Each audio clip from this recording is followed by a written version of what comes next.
Police, the public, and city agencies, the CAPS partnership that makes neighborhoods safer.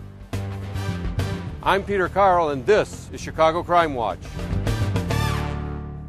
When a drug conspiracy case ends, a new phase begins for police and residents working to restore their community.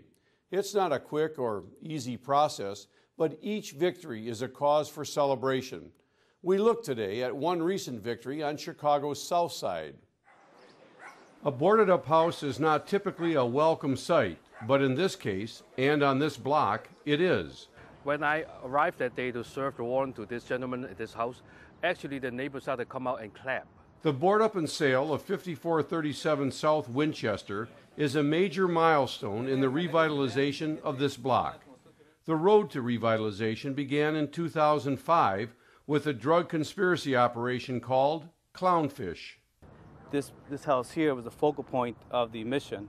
Many of the hand-to-hand transactions occurred right in front where there was children actually present. A lot of people were standing out in front. Children would be walking back and forth.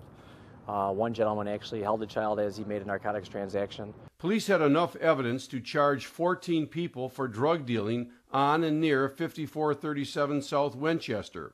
They did not have enough evidence to charge the house's owner, Richard Young.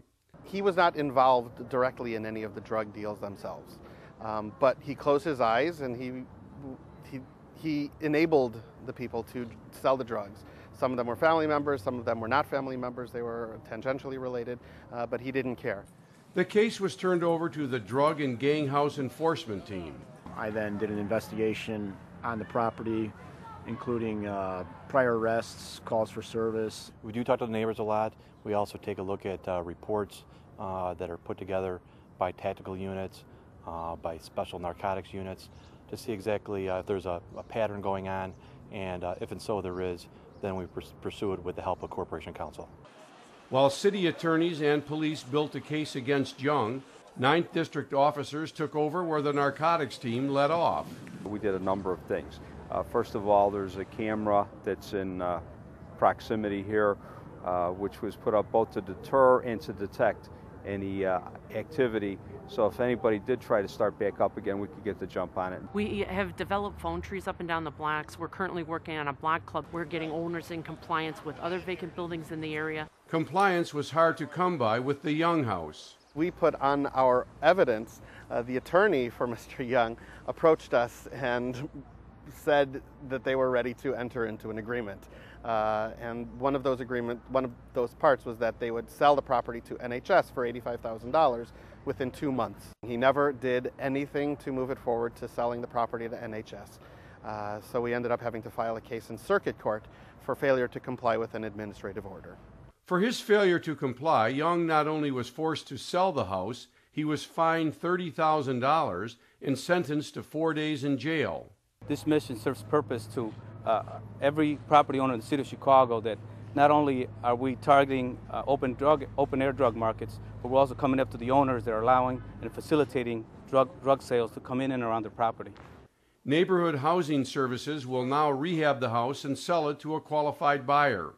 We look at their jobs. They have to have 2 years of employment. They give us some pay stubs and so forth. And then we do actually generally put a recapture agreement on the properties, so they cannot sell the property for the first 3 years, and we do ask that all properties be homeowner occupied. It's hoped the house will be on the market by this fall. Those already on the block look forward to new neighbors and a safe, quiet summer. Crime, violent crime especially, is down significantly, and the residents are able to come out and talk and enjoy each other. People are coming out and seeing that they can be safe, and that's a huge, huge difference now on this block. There were 14 people charged in the Clownfish conspiracy case. The defendants are in various stages of the justice process, but several key players have been tried and sentenced already. Rachel Sullivan is sentenced to 7 years. Linda Mason, 8.5 years. Michael Clark faces a 10-year sentence. Bobby Mitchell, 10 years. And Daryl Johnson, a 20-year prison term. That's it from the Crime Watch News Desk. I'm Peter Carl. Thanks for watching.